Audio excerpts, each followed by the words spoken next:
What's going on, everybody? My name is Aaron Sarah Simmons, and welcome to the Executive View, the view from the top of the box, man. Before we get started, I like to say God is everything, and it wouldn't be for Him, we won't be here, man. But you guys know I don't do this by myself. I got a slew of gentlemen with me, man. My man Barry the Villain Jordan is in the house. What's going on, Barry? How we doing this evening, sir? Villain in the house. What's going on, fellas? Let's go. Let's get it. Yo, thank you so much for popping in, man. I got the other homie with me, Chandler. CK, the old vet, is in the building, man. What's going on, my guy? How we doing this evening? Oh man, you see the colors I got going, man. It's about to be really colorful tonight. I can only imagine if the green room is any indication on how stuff's gonna pop off here live and on the show, man. It's gonna be off the hook. So I'm not gonna leave anybody in suspense, man. I want to start right where we left off in the green room, talking about Rick Pitino and his off-the-wall comments about the last performance when St. John's played. He said, and I quote, he has no regrets about anything he said in his highly scrutinized Sunday news conference after St. John's brutal loss to Seton Hall. Chandler, I'll come right to you, sir. And the dog that's sounding ever so pretty right now. Give me how you feel, my man. Talk to me about this whole Rick Pitino thing. Yeah, the dog's back here snoring. It sounds like a 600-pound fat man. You know what? I've been a St. John's fan since they were Redmond. I've been a St. John's fan since the early 70s. Okay? I go back a long way with this team, with this university. The fact I never wanted Rick Pitino as my coach, and Barry knows this. I can't stand Rick Pitino. I think Rick Pitino is a POS. This is a man who, when he was at Louisville, thought it was okay to basically make his subordinate allow him to sleep with his wife. Okay? This is a man who thought it was okay to procure prostitutes for potential recruits. I'm talking 17, 18-year-olds. He's getting them prostitutes and strippers to entice them to come to his university. Okay? That's who this man is. He's never taken accountability for anything. He, on the average college basketball team, you guys can fact check me. There's somewhere in the neighborhood of 20 players, and if you include the practice guys who just there for practice, 15 players on the actual roster, 12 of whom will dress, 3 of whom won't. He ran off all but 2 of those players from the previous year's team. Okay? Said, yeah, y'all can't play for me. You're not good enough. Brought in guys from Harvard, Iona, UConn, Naheem Allen. Okay? Naheem Allen was pretty damn good at UConn last I checked. Okay? Denise Jenkins was pretty damn good at Iona. He helped them get into the NCAA tournament when St. John's didn't make the tournament. Okay? The kid from Harvard. And he said that all of these players that he brought in were dumb, lazy, didn't want to play defense, and unathletic. But you recruited them. You asked them to come there. You asked them to transfer to the school. Oh, and by the way, when the team was 14-2, when St. John's was 14-2 at one point, were they unathletic then, Rick? Were they too lazy then, Rick? Were they too stupid to throw a bounce pass then, Rick? And were the St. John's facilities shitty then, Rick? Because that's what he said. So now that things are not going well, Rick Pitino wants to blame everybody but himself because he is a terrible coach. He wants everything laid out. Okay? You are coaching at a school off the Van Wyck Expressway in Queens. Okay? You are coaching at a school that has bad facilities because there's no room in that particular neighborhood in Queens. And anybody that's ever driven from JFK through New York, that's the Van Wyck Expressway you're on. Okay? He's literally coaching the school off the Van Wyck. So how good are the facilities going to be? They should fire Rick Pitino right now.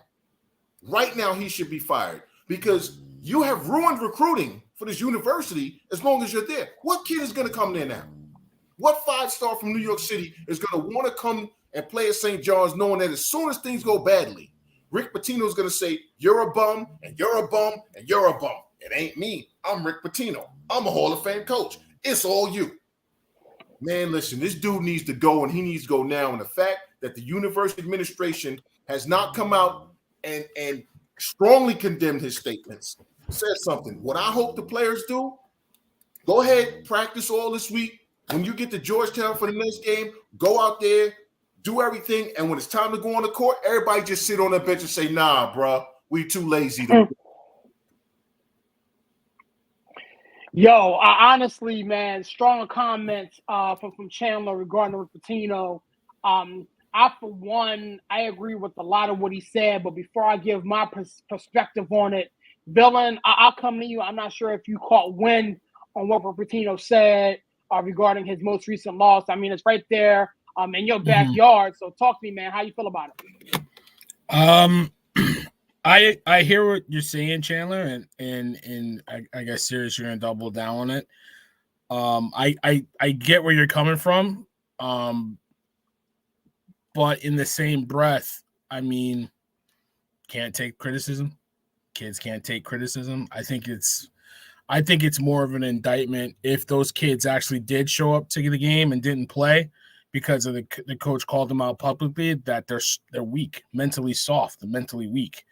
I agree with you. He shouldn't have said what he said. I kind of read, I didn't listen to it. I read it in his context. And I think what he was saying is like they can't play defense without fouling. They don't move laterally. One of the kids is physically weak. As you know, I could take that as you're a weak person, or you could take that as you need to get stronger. Like you can take it two ways, right? So I took it as the latter, just because me personally, I have more tough skin. I could take criticism.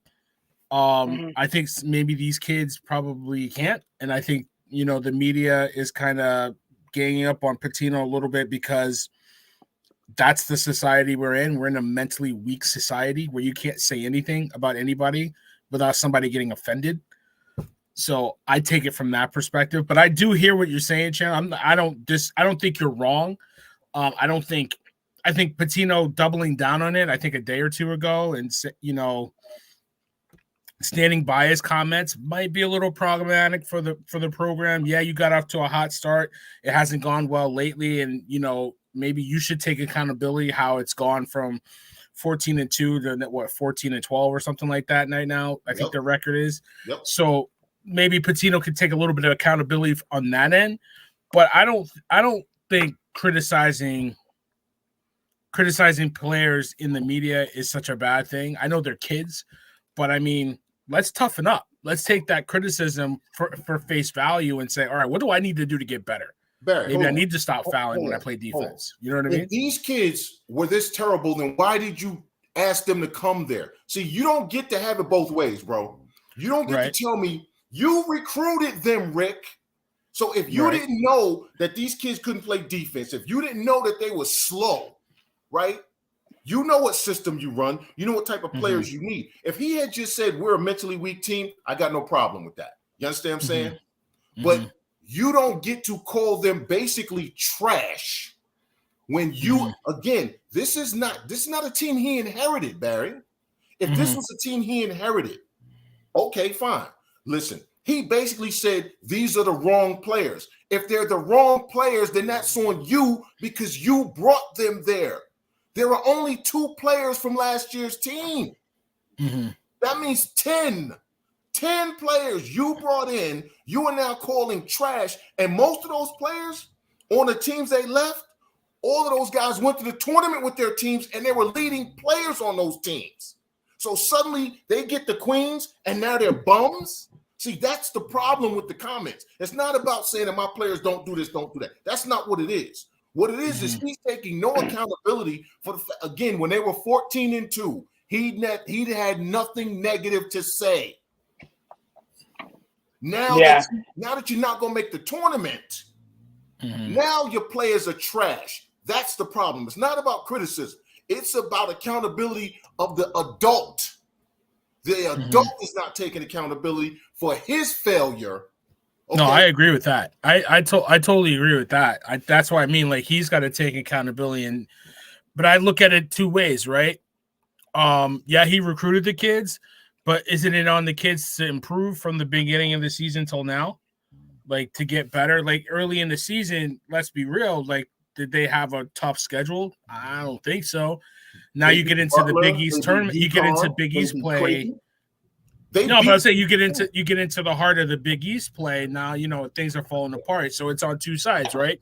It's on the players to improve from December to March or to February right now, but it's also on Pitino to improve as a coach too, and coach these kids up and get them ready for this time of year where it gets really intense. You're trying to fight for that spot, jockey for position in the Big East tournament to try to, now you got to make a deep run in the tournament to even have a chance. You probably have to win it all to get into the tournament. So I think it's on both sides. Like the kids got to improve.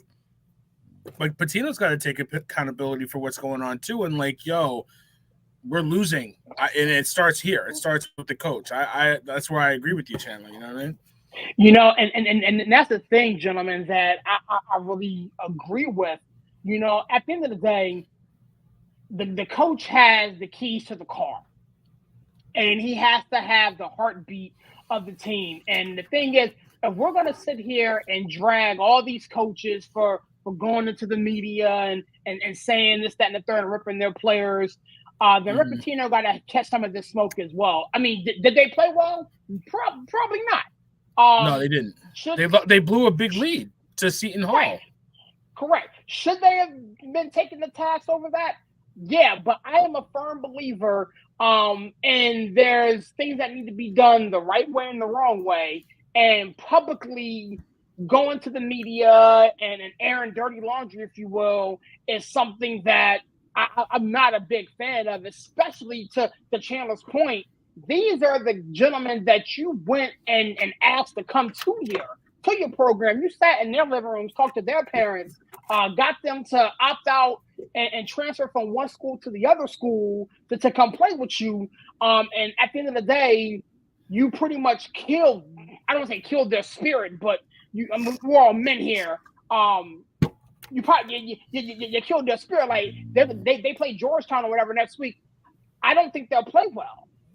You know what I'm saying? They better. Georgetown's not that good. Okay, but Barry, that's the thing. That's the thing is I'll keep going back to Denise Jenkins. He was the conference player of the year. Okay, he was conference player of the year at Iona. Yep. He didn't suddenly get slow, bro. He didn't suddenly get stupid. He didn't suddenly wasn't that his kid from Iona? That's his kid. Yes. Right? He coached him at Iona. Yes. Correct. And that kid was conference player of the year. Right. And now you're saying that he is slow laterally. So was he slow laterally at Iona, Rick? And if he was, why'd you bring him to St. John's? If he was, the kid from Harvard, we know Harvard runs and runs and runs. Them kids run.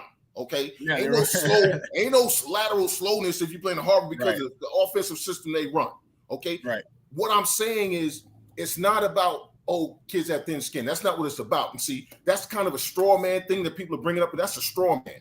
What he did was blame his players for his failures as a coach and his inability to recognize that he brought the wrong players in, but he didn't happen to recognize it until they were 14-12 versus 14-2. If he had been saying this when they were 14-2, I would not have a problem with it. You understand what I'm saying? Mm-hmm. The only thing he ever said when they were 14-2 was, we got to get better defensively. We got to get better defensively or it's going to catch up to us. He didn't say nobody was slow. He didn't say they didn't listen. He didn't say they couldn't throw a bounce pass. What basketball player don't throw a bounce pass, Barry? I just watched a game where these kids can't throw a bounce pass.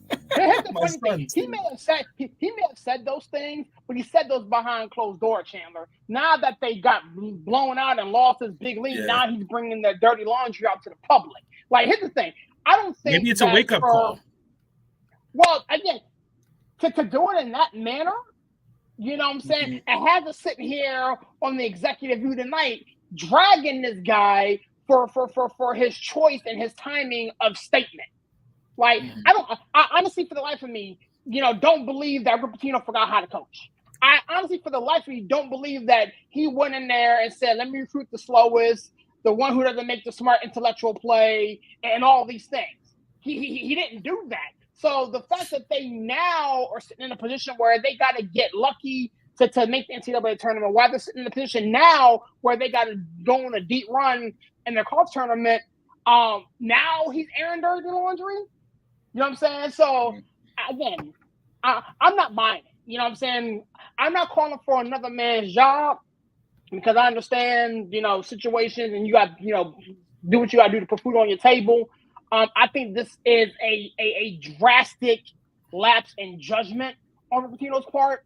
And if I'm the university, I'm shocked that they haven't put out a statement to kind of get in front of this. Because I'm gonna shoot you guys straight. If Malik goes to play with Coach Pitino and I hear him say that about my child, I'm calling my son and we gone. We out.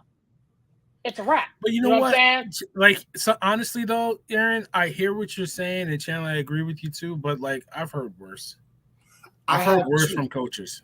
That's why I want to kind of preface it like maybe it's calling these kids out in public because you're not hearing me in practice, you're not hearing me in the game. So maybe now that you hear it in the public eye, maybe you'll step up and start taking this a little bit more seriously. That's how I take it. But I see what you guys say. And I can't argue with what you guys saying because I don't feel like you're wrong. This is a guy who's setting himself up to leave at the end of the year and be like, it wasn't my fault it didn't work. Number one. And number two, how do you think this affects recruiting? Mm-hmm. Okay, you really think that any kid at this point now wants to go play for him after this? But don't you was kind of planting those seeds a little bit? There are also scouts and NBA teams that are going to hold on to what he said about these guys. See, this is not he's potentially impacting their NBA careers because there are some scouts and some teams who swear by Rick Pitino. Okay. And they're going to tag these kids with this. So maybe one of these kids slides in the draft now to the second round instead of late in the first round. You understand what I'm saying? There is far more to this than just because at the end of the day, this team was never good enough to make the tournament. I knew 14-2 was a mirage, and I'm a fan. I knew it was a mirage. You understand what I'm saying? I knew it was a mirage. I knew that at some point the clock was going to strike 12 and we were going to struggle to get into the tournament. And that's fine, okay, because this was going to be sort of a bridge year anyway. All right, we got a bunch of guys that transferred in. They have to learn how to play in New York, okay? You're playing at the Garden, you're playing at St. John's, you're playing in. It's a whole thing coming here and playing. But then to do this, how in the hell are you going to get any of the kids to stay home now? It's hard enough to keep the 3 and 4 stars. And you ain't keeping 5 stars in New York City. But the 3 and 4 stars is hard enough to get to come to St. John's, okay? You just basically scuttled that. So now when those transfers, most of whom are graduating, when they leave, what are we left with? No, I mean, I see what you're saying. But what I'm thinking is like, I feel like he was planting seeds to try to get a lot changed at St. John's, not just the kids that were coming in and playing for him. I feel like with the comments he made to my UConn Huskies about, the home away from home at the Garden and making sure all our games are going to be at Carnesecca Arena, not at the Garden when we play UConn, blah, blah, blah. Like, even when he got there, like, you need to upgrade your, like, when he signed the contract, right, Chandler?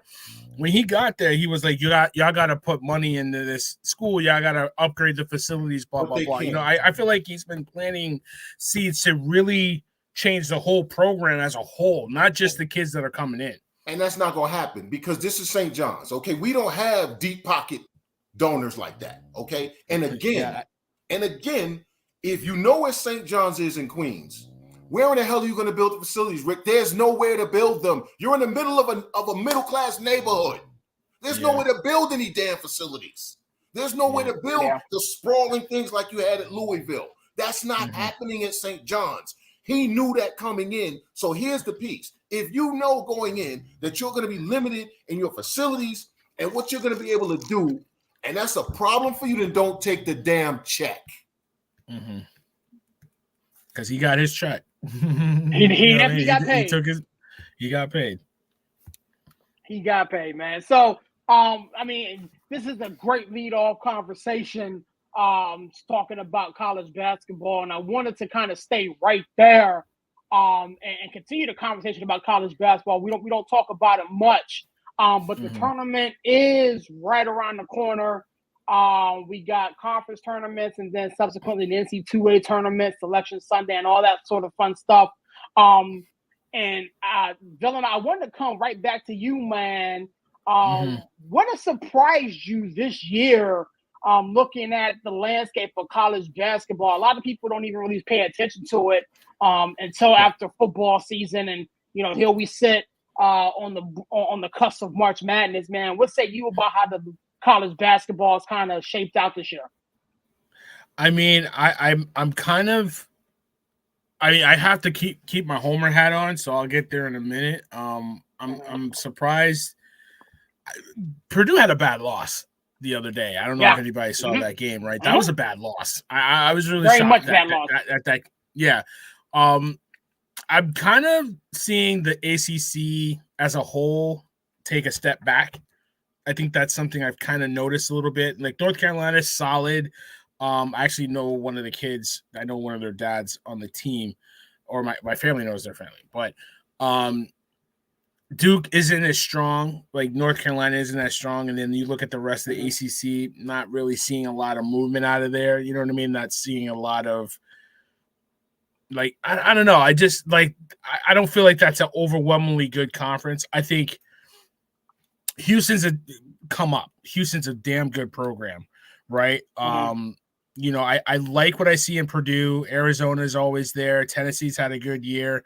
I think you're seeing some teams down in the Big Ten and the Big 12 really kind of step up and push to the front. So I like that. But I mean, I got to be honest. And I'm watching my team right now. They're down by almost double digits on the road at Creighton. But I thought UConn would be a solid team, but they're really good. Like, and I'm not saying that as a fan. I'm saying that like when you look at them, they're deep. They can shoot. They got size. They can rebound. Like the only flaw I think they have right now is that they need this loss tonight. And I've said it to other UConn fans. Like they need a loss to kind of rock them a little bit, to reset them, to get them ready for the tournament. Because not that they've been coasting, but they won like what? I don't know, 12 something straight games. Like, I feel like they just need that one game to kind of humble them a little bit before we get into the tournament, before we get into Big East play, and then go into March Madness. But like after last year's team, how they dominated the tournament, I thought we would be good. I thought we would probably be like a top 10 team, but I don't think there's a team, if we're playing our best basketball in the country, that can beat us. Just how I'm looking, like, it's kind of a humble brag, but like, if we're clicking on all cylinders, Tristan Newton is one of the best players in the country. And this is a guy last year around this time that UConn fans couldn't wait to get out of the building. Like he's an unreliable point guard. You watch him, he's unbelievable. Cam Spencer is a transfer that I love watching play. I think we got the kids coming up that are starting to play some really good basketball. We got the big center from Bristol, Connecticut, Caliban. When he's like, it's a deep team, and I love watching this team play. They're a very interesting team. You got Cam Spencer leading you guys right now, averaging 15 and a half and some change. But it's a balanced team. It's a balanced scoring team. Very, very balanced, and that's what I was getting at. Right now, you're 14-1 in the conference, 24-2 overall as we go into play today. Now, again, you guys may drop one today, but I love Houston. Purdue is a squad that I can never really trust. But again, they're right there in the thick of things. I have a personal vendetta with Arizona, so I'm gonna leave them alone. The team that's shocking me. The team that's shocking me, honestly, right now is Tennessee. Tennessee right now is ranked 5th in the country at 19-6, and it's playing some amazing ball right now. Obviously, my Tar Heels are going to do what North Carolina's going to do, but they also have had some interesting losses of late. Again, beating Duke is great, but you can't go out and drop. It was a great game. You know what I'm saying? But my issue with the Tar Heels is free throw shooting. We can't make free throws to save our life. And so it annoys me watching the Tar Heels play because I'm scared to death for them to go to the stripe and do anything. But Chandler, I'll come over to you. I know you mentioned St. John's earlier, but looking at how this top 25 shakes out, and as we get ready for conference play and subsequently the tournament, there any other squad that kind of has you, confused? And shout out to the dog for putting in her input as well. The dog is mad. The dog is mad. But talk to me, Chandler. How you feel, dog? Yeah, she just wants to lay right behind the doggone computer and let everybody know that she's here. Like the UConn thing, I give Barry, I give Barry grief about UConn. I go back to when Cliff Robinson was playing at UConn. Okay, absolutely. I never really considered UConn a rival of St. John's unless we're playing each other. I was always happy when local kids went to UConn. If they didn't go to St. John's, go to UConn. Just don't go to Georgetown. Even when St. John's was trash, some of the best games, we could be trash and play UConn. Those games were like, oh my God, it's one of the best games I've seen. So, and I like their coach. I wanted him as my coach. But so I'm not surprised that UConn is doing well. I think you're right. Maybe they do need, if not a loss, they need to have to really fight in one of these games and come back and have to, because when everything's going well, it's hard to get kids. It's hard to get kids, professionals, whoever. It's hard to get people to listen when everything is going your way. Nobody wants to hear it when everything's going your way. Right. Kelvin Sampson, dude, I don't care where he goes, the man can coach. And I hopefully Houston goes really far so he can finally get the credit as a coach that he deserves. Yeah. Okay. Yes, he had some missteps, but there's a whole lot of people had some NCAA sanctions against him. Rick Pitino. I knew that was coming. I'm just saying that was coming. But I've always rooted for Kelvin Sampson. I've always thought he was a great coach. And honestly, I'm watching a lot more I've always watched a lot of women's basketball. South Carolina is just amazing to me. I kind of feel like you do about UConn, Barry, because they let teams hang around, and then they blitz them in the fourth quarter. Right. I kind of want them to lose so they don't do that in the tournament, because I need Dawn Staley to get another championship. You understand what I'm saying? Yeah. She's about to get she's a hell of a coach, man. She's about to get a statue across from the State House in Columbia, South Carolina, a place where they flew the Confederate flag for 50 years. There's going to be a statue of a black woman, across from that. But back to the men's side, I'm pleasantly surprised I haven't heard Juwan Howard's name this year. Okay? Yeah. Or Penny Hardaway, really. Or Penny Hardaway, for that matter. Exactly. And both of their teams are doing well. They're not world beaters, but they're doing well. I am so glad I haven't heard Juwan Howard's name, okay? Because I need Juwan. I need him to stop. He wants so badly to win that he loses his damn mind sometimes. Let's be honest. All right? He just loses his mind. But the thing is, and I think we said this about a year or so ago, Barry, that the parity was coming in college basketball. That parity was coming with the transfer portal and the NIL. And what we're seeing now is anybody can win the tournament. Okay. I didn't think John Shire was a good hire at Duke. I think it's bearing me out. Duke to me is just meh. They're just meh. Yeah. Hubert, I expected Hubert Davis to do. I expect his team to do better, but it's like he's in a transition year right now where he's kind of caught with the kids he wants are coming, but he's coaching up the kids he has. Notice he ain't throwing his kids under the bus, Rick Pitino. I'm just saying. You're gonna die on that hill, right? Yeah, I'm gonna die on that hill. But you know what? The thing about it that's been the best surprise, or I guess the most pleasant surprise for me is no matter what game you watch right now, dude, there's some great games out there. I don't care what the schools are. Oh, and Juju Watkins breaking every single record that Cheryl Miller had. Okay, and she's a freshman. Come on. Yeah, that girl can ball. That girl can ball. That girl can ball. I gotta give Dawn Staley her flowers. I gotta double click on that, man. I just said it to myself like a couple days ago.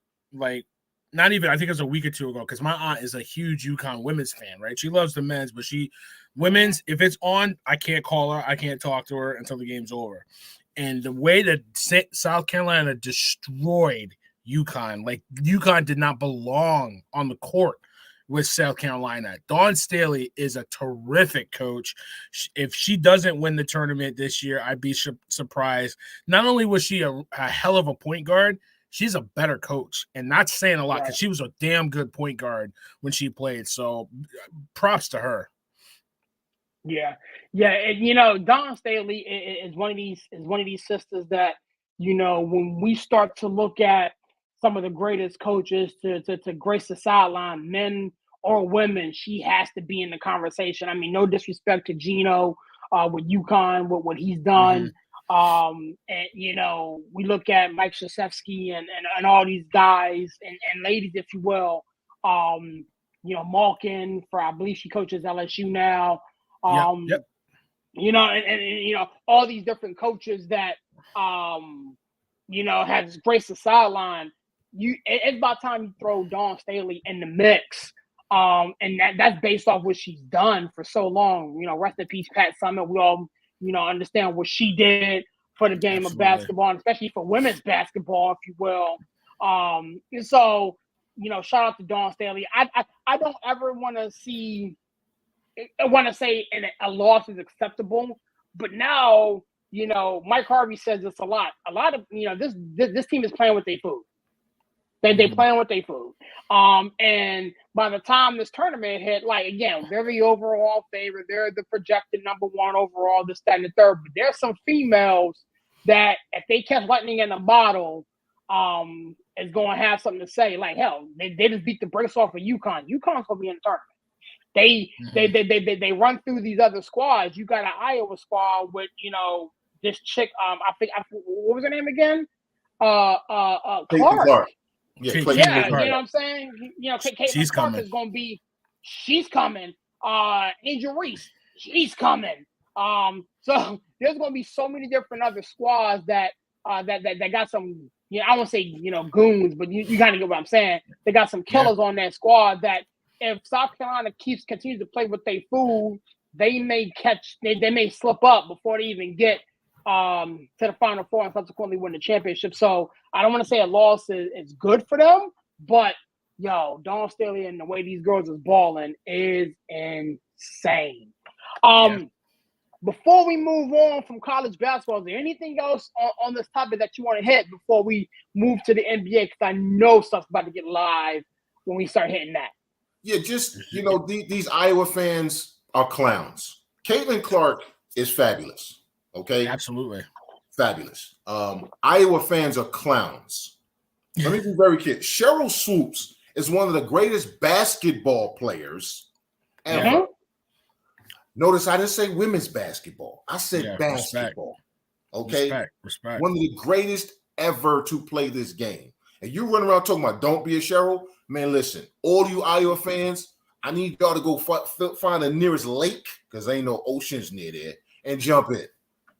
Yeah, I mean, listen, like it's not shade to say that this girl ain't gonna come into the league and light it on fire. Like, some people do, not everybody can do that. Like, why can't she be humbled a little bit for the first year until she makes her way in the WNBA?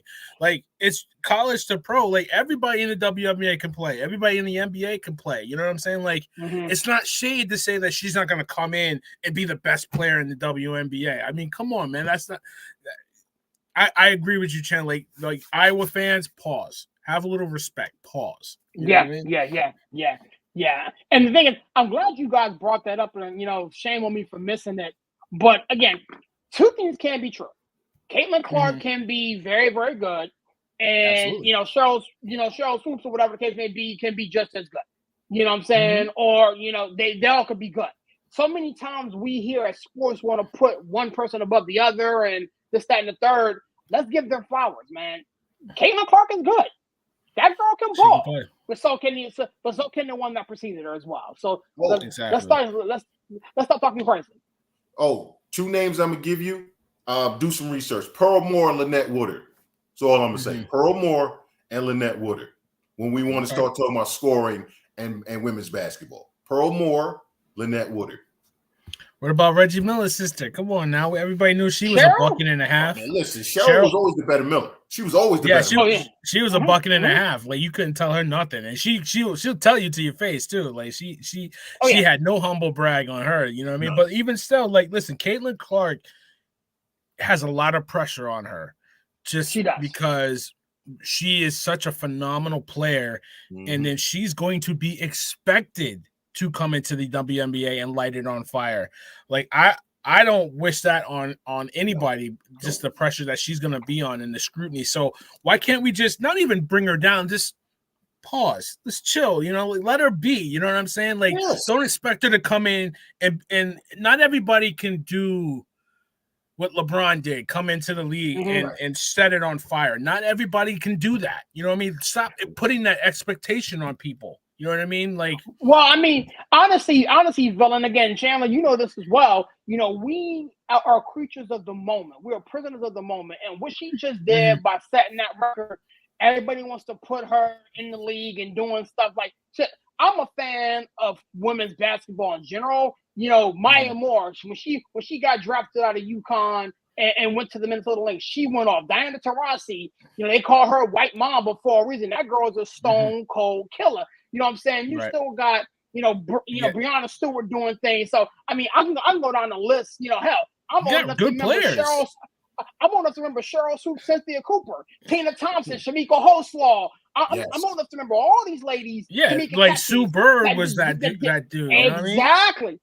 Like, so, on, man. I mean, the lineage that she's about to step into about being the girl in women's professional basketball, again, there are other females that have gone before, but again, let this girl, let this young lady enjoy her last little bit of time at Iowa, make her move to the professional levels, and where the chips fall, they fall.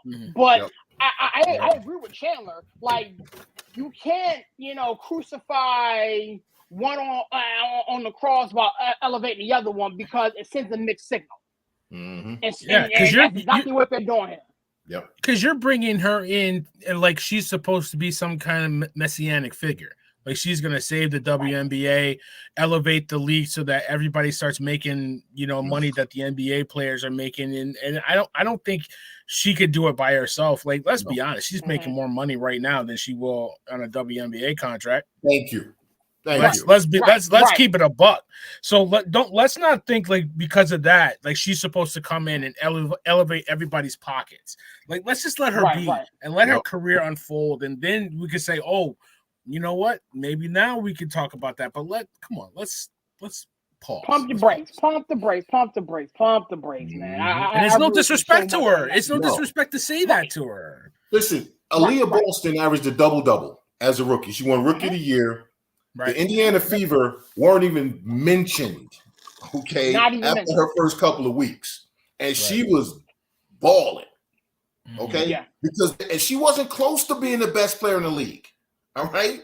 Caitlin Clark, listen, you're not going to be in there and people just going to let you just jack up 40-footers. First of all, you're going to be on a team with some other people who can shoot too, all right? Depending on where you get drafted. So you just come down and, hey, Caitlin, just shoot. That's not going to happen. So, again, if she doesn't like the world on fire in her first year, that's okay. Guess what? Struggle makes us better, okay? We grow. Say that again. Say that again. Let her struggle, man. Let her struggle. Pressure produce diamonds, man. Yes. There you go. With that being said, we're going to keep this basketball conversation going.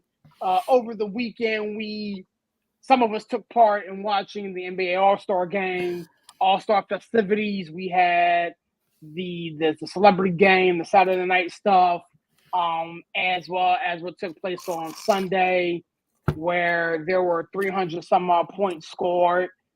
Villain, I'm gonna throw this on right in your lap, sir. Talk to me, man. You're shaking your head, doing, the I don't like it type of gestures. How you feel, man? Almost 400 points combined in an all-star game. That's a joke. That's embarrassing. Like, I didn't think the All-Star game could get worse. And then they said, hold my beer. Hold my damn beer. Because the whole week, like when you have a celebrity basketball game where they play harder than they did in the All-Star game, a celebrity basketball game, they played harder than they did in the All-Star game, we got a problem. And, then we got these players.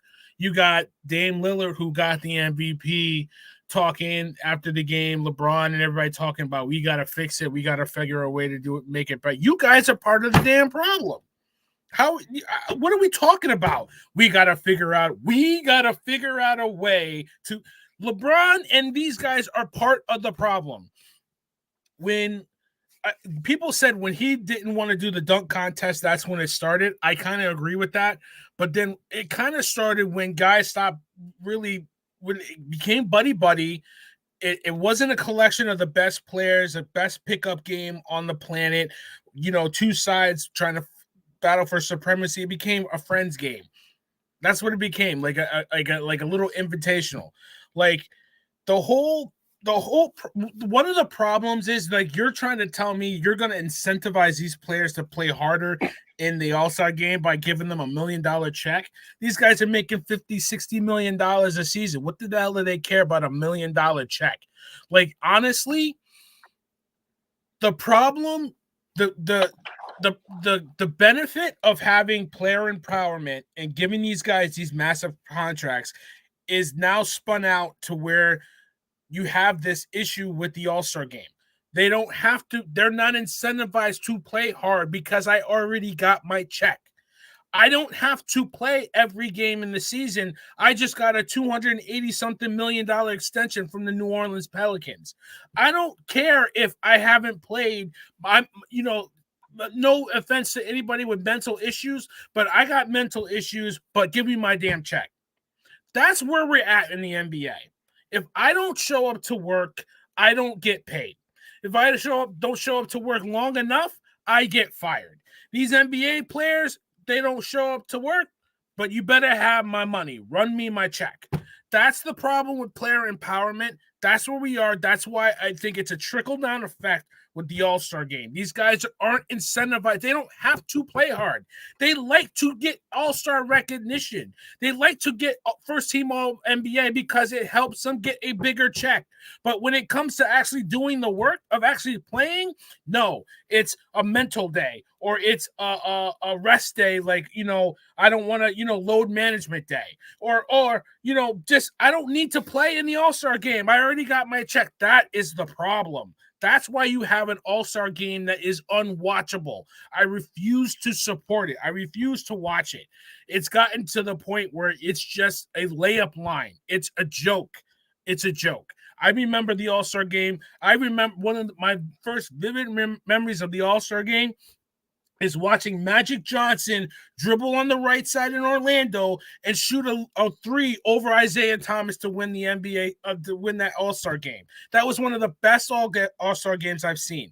The last good All-Star game I saw was when Allen Iverson and Stephon Marbury led the comeback against the West. Since then, it's been an absolute joke. The weekend, joke. Dunk contest, joke. All-Star game, joke. Get rid of it. Get rid of it. Get rid of everything. Just give everybody a week off. Go to Cabo. Go to the Dominican Republic, wherever you want to go. Don't waste my time. It's like, how can I tell somebody to buy tickets for an All-Star game to watch guys do a freaking layup line? It's a joke. All right. So, Chandler, I'll come to you next, and then I'm going to sound off, and I'm going to go ahead and apologize to my friends and family, people at church watching this, because I might get active. But Chandler, go ahead. Can I put that disclaimer up too? I apologize to my church folk. All right. I ain't got no church to apologize to, so I'm good. The player empowerment, again, that's a straw man. Because there was no player empowerment when the All-Star game got to be trash. There was no player empowerment then. Initially, I remember the All-Star game was, the first half was what the entire game is now. If you were the hometown guy, they did their best to make sure you got all your points in the first half so you could get the MVP. And in the second half, we about to play. We about to ball out because I need bragging rights over you when I see you in the summer. Okay? Remember when I cooked you at the All-Star game? Because my team might not make the playoffs, but I'm going to have cooked you in the All-Star game. And then it morphed into a layup line. It morphed into, well, nobody wants to get hurt, so I'm just going to let you shoot and you let me shoot, and we all just dunk on each other. Now it's turned into, let's all just jack up three-pointers from the three-point line, from half court, similar to the regular season games at this point. Okay? Now, the rest management thing, that's on the teams. The teams are the ones who are sitting players. And then we go all the way back to Popovich. Popovich started this, and all the other teams bought in because, again, if I'm giving you $280 million, then I only want you playing a certain amount of games because I need you for the playoffs. Okay? I don't care about that family who saved up $500. Okay? So little Shaquan, I ain't saying little Bobby, little Shaquan, okay, can go see his favorite player, and we get to his favorite player is in street clothes, okay? And that's the only game we gonna get to go to, all right? Yeah. We needed some stuff done on the car, but my kid really wanted to go to this game, so we saved up that money that we really didn't have to go to this game, and then Greg Popovich said, well, yeah, I left those guys at home. Screw you. So every other team started doing it. It is unwatchable. It is trash. Oh, and by the way, how do you fix it? Give some effort. You know, don't be slow laterally. Don't be uncoachable. I am not letting that go. No, don't let it go. I'm not letting that go. Yeah, but why I gotta pay you more money to do your damn job? That's right. Where's Rick Pitino now? I know. But Chandler, why do I while you keep going, why do I have to pay you more money to do your job? But your job is to show up to All-Star Weekend, be an ambassador for the league, sell the brand, and get us ratings and get us advertisers. Why I gotta give you more money to do your damn job? But that's the thing. You don't have to, because see, basketball is so big now that when in the 80s and the 90s, when they were still trying to make it as big as the NFL, right? So players could get more money. That's why guys played hard. They got the money now, right? They got the money now. So what am I playing for? I don't know, pride? I don't know, pride maybe? So here's an easy fix that no one wants to hear, but here's an easy fix. Give these guys their all-star selections, right? You're an all-star, you're an all-star, you're an all-star. But you're not playing. You're going to come there, we're going to announce you, we're going to recognize you, and then we're going to have all of the young guys that aren't all-stars, but we want to get their names out there. That's who's going to play. That's who's going to represent each conference. You don't think you're going to get a game in because these guys trying to make a name for themselves. So now we back to hunger. Now we back to competitive play. You understand what I'm saying? Imagine the Obi Toppins and the Precious Achiuwas and the Cam Johnsons and those guys like that who nobody really knows about, but we know they can play because we watch them, right? Imagine them playing in that All-Star game. You think they wouldn't have been playing some defense in that game? You think them cats wouldn't have gave you a better game? You think they would have scored? There would have been 400 points scored? No, there would not have been. See, that's the easy fix, because what you're doing now is you're introducing the next generation of young players, right? Mm-hmm. But you're also letting these guys get their all-star whatever so they can get their money. 2 birds, 1 stone. Or even better, because we saw in the celebrity game and how some of those WNBA players were playing, right? Let's get some of them in that damn game. Let's get a WNBA versus NBA all-star game. Let's see some you want to see some competition, bro? When they start getting cooked by those ladies, right? Cats gonna start playing some ball. There's ways to fix it that don't require you giving them any money. Okay? It requires you hurting their pride by saying, oh yeah, you're an all-star, but you don't get to play, bro. You don't get to play. Because y'all gave up, y'all had 400 combined points last year. Why the hell do we want to let you play? Mm-hmm. You know, but the constant beating of we got to fix this. I'm not trying to hear that from you, LeBron James, because had you been willing to participate in the dunk contest, Anthony Edwards would be in the dunk contest. Okay, Ja Morant would be in the dunk contest. Victor Wembanyama is like, I want to do dunk contests. I want to do 3-point shooting. I want to do it all. When's the last player you heard say that? He's like, I want to do it all. Mm-hmm. Nobody else is saying that because listen, and we all know this. If I give you everything you want, you guys have kids. I don't. If you give your kid everything they want and don't make them earn it, how much work is your kid going to put in? Nothing. Absolutely none. Nothing. That's the problem. And that's why the young kids in there, Chandler, might not even work either. Because most of these young kids get their money before they prove anything. Well, you gave Zion Williams money because you think he's going to be the greatest player. Because he is. But not the Zions, though. I'm talking about those guys, the guys we know are going to be good, but they're not there yet. Nobody knows the names. Those are the guys I want to see. Right. You understand what I'm saying? I want to see those guys in the All-Star game because then I'm going to get a competitive All-Star game because, again, they're trying to get that bag. Like, imagine Jalen Brunson in the All-Star game before he got that bag. Come on, son. All right. Come on now. Looking for a bigger bag. He's worth double his salary. I know that. So, you know what I'm saying? Give those guys, as much as I can't stand him because he won't shut up, Spencer Dinwiddie. You think Spencer Dinwiddie ain't going to try to work for that bag? You think Kyle Kuzma, before he got that bag, you think he wouldn't have balled out? Those are the guys you put in that game.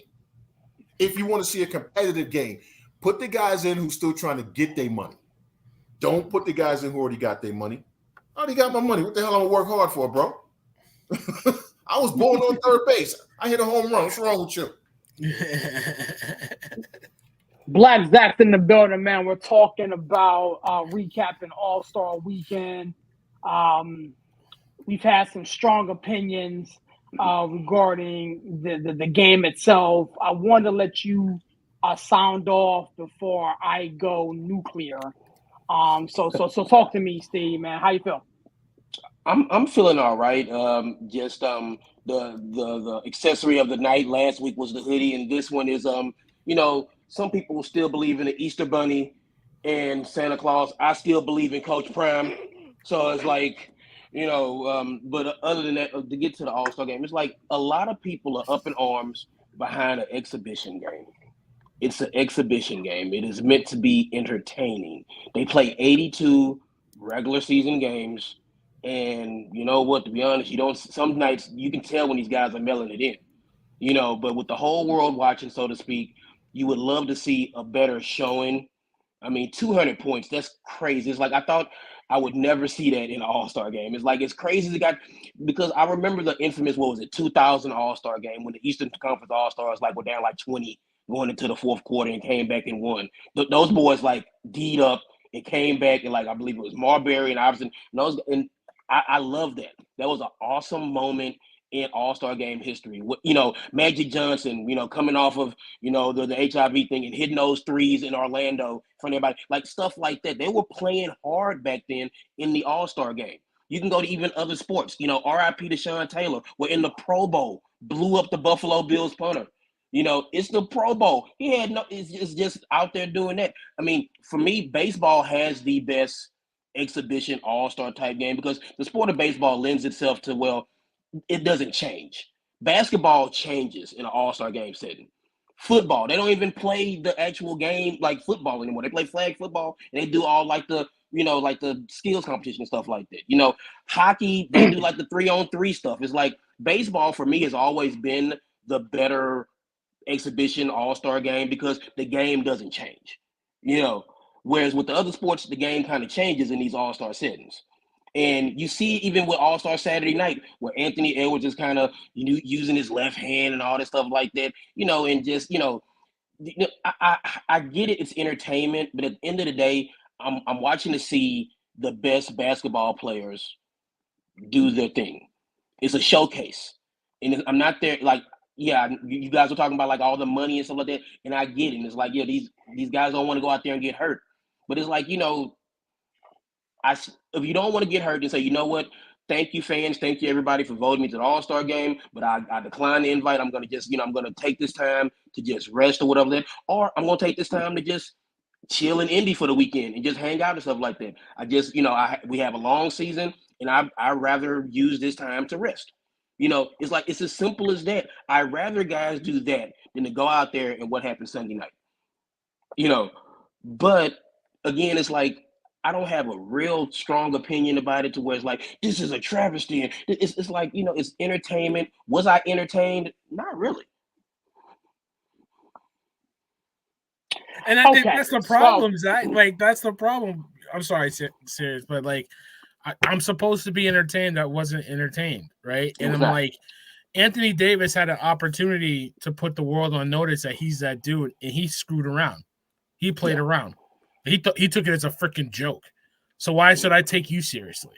And I get it's an exhibition, but like I said, you're there to sell the product. If that's the product you're trying to sell to advertisers to spend advertising dollars, like there was a game on TNT that was completely unwatchable. It was an absolute joke because nobody played in the game. How do you sell that to advertisers? How do you sell that? Oh, this is a primetime game, Thursday night, TNT. Oh, but nobody's playing. Don't worry about it. Like, that's the problem, man. Like, you're selling the league, man, and you're not selling your brand. You're not. And it's like you went to go get a pair of Jordan 6s and you wound up with Trump 1s, Air Surrections. Yeah. You know what I mean? What am I selling? Like, they should just bring back, like, remember old NBA 2-ball? Just bring that back. You know what I'm saying? 3-on-3 tournament. That's it. 3-on-3 tournament. What I would love to see, and then I'll let you jump back in, is like, and me and some boys were talking about this at work today, a one-on-one little tournament. But you know what, though? These boys are scared of getting exposed. No, these players would not agree to that. That would be some high-level entertainment. If it's like, you know what? Dame and Anthony Davis are going at it one-on-one. Or Anthony Edwards and De'Aaron Fox are going at it one-on-one. By 1s to 5 or something like that, whatever you want to do it. But they wouldn't do that, though, because they have to protect their brand. They have to protect their, the image and stuff like that. These boys are scared nowadays. It's like Magic and Bird and Jordan. Them boys went out there. They wasn't scared to go out there and go against the best and show that they were the best. And now I think and I don't want to sound like the old man yelling at the cloud, but it's like these boys are not. They don't. They want to protect their image, their brand, and I would love to see something like that. But they wouldn't do that in a million years. Not this crop of guys. They're sensitive. Okay, they're scared. Okay, all right. With all due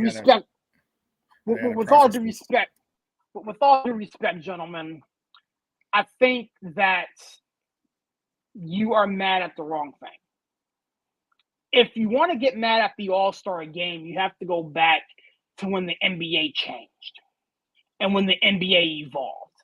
We are now in a scoring league. You can barely breathe on somebody in a regular 82-game season without their foul being called. This season alone, gentlemen, and again, I'm a stat guy. You know that. I'm a numbers guy. This season alone, we've had 60-plus scores in the league. In a span of a week. We had brothers score 60-plus points.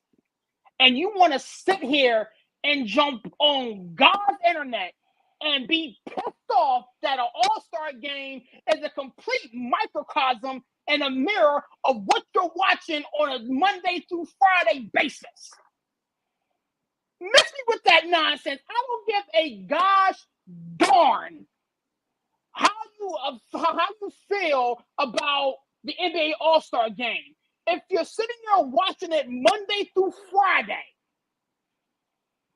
the whole NBA playoffs, the whole NBA season, this is a showcase for the fans. When little Taiwan, you know what I'm saying, turns on the TV, he wants to see LeBron James do his thing thizzle. When you look at the All-Star game, what you going to see? Your favorite player doing their thing thizzle. It's working. Now, we just sit here and wax poetic. The NBA needs to change. The NBA needs to go back to this. Do a 3-on-3 tournament, 1v1 tournament. I'm with the whole nonsense. But we're gonna sit here and watch an NBA game on a random ass Tuesday, sitting here talking about, Jalen Brunson went for 60 and Kyrie did this, that, and the third on a random Tuesday, Wednesday. We can't sit there and get mad at watching the same shit on NBA All-Star Weekend. Because that's what they do. It's about protecting their brand. It's about protecting the image of the league. This is what the NBA is right now. It's a scorer's league. You can't breathe on anybody. So that's the same as being a vegetarian and going to a steakhouse and being mad that they don't have a vegetarian option. If you're going to sit there and watch the NBA the whole year, the entire year, 82 plus games, then you can't get mad at the fact that in an NBA All-Star game, which is a showcase for the fans, that they're scoring 200 plus points. That in the span of the NBA All-Star game, there was 168 three-pointers taken this past week. You know what the average of three-pointers that were taken in the NBA game last week? There was 40-something three-pointers taken on an average last week by NBA team. And you want to sit here and get pissed off because there was 168 taken in the All-Star game. We got Devin Booker going for 60-something odd points in the NBA regular season game. You want to get pissed off that Dame Dollar dropped 41. But that's why people are pissed off. Serious. That's why people are. That's why I'm pissed off because like I said this to you. So here's the deal, Chandler. If you're pissed off about watching the NBA All-Star game, then don't come at me talking about I'm sitting here today watching an NBA basketball game. But the same damn thing. Oh wait, serious. We said this. I said this to you 5 years ago. Do you remember the argument we had? Well, actually, longer than 5 years ago. When I said that there was the Europeanization of the NBA, and I said it started with Stern, but I said that they had ruined the NBA because they were turning it into a league full of three-point shooters. That they wanted, they were getting rid of big men. You remember that? Remember we had that? That was a while ago. We had that conversation. Right? We had that conversation. And I started, still here. Yeah. And what does the NBA become? Exactly what we said it was turning into. Exactly what we said it was turning into. A league with no big men and everybody jacking up threes. That's all they do. So the game sucks. Right. The game sucks now, but people still watch it. But then, okay, at least in the All-Star game, can I get some semblance of actual basketball since y'all don't want to play it during the season? Can I get it during the All-Star game? But that's what the basketball year is, though, Chandler. Like, you want to sit there and try to get these guys to do something at an NBA All-Star game that they don't do regular 82-game season. Right now, right now, this is the highest scoring league, the highest scoring points per game that we're in right now. Because all they do is come down and jack. There's no defense. But serious. They just talk about having 3 seconds is the key. Joel Embiid is 7'2" coming down shooting fadeaway 3-point shot. Serious. I think there's a difference between no defense in the league and a lack of effort. I think there's two different things, and both can be true. The league there's no defense. Like I fully expect somebody to score 100 points in a game in the next couple of seasons. Like no argument there. But the lack of effort, like it's not even defending in the All-Star game. It's just standing there and not doing a damn thing. That's two different things. But again, Villain, you got to understand the situation that we find ourselves in. The NBA All-Star game is a showcase to the fans. So what are they showing? That they don't give a damn.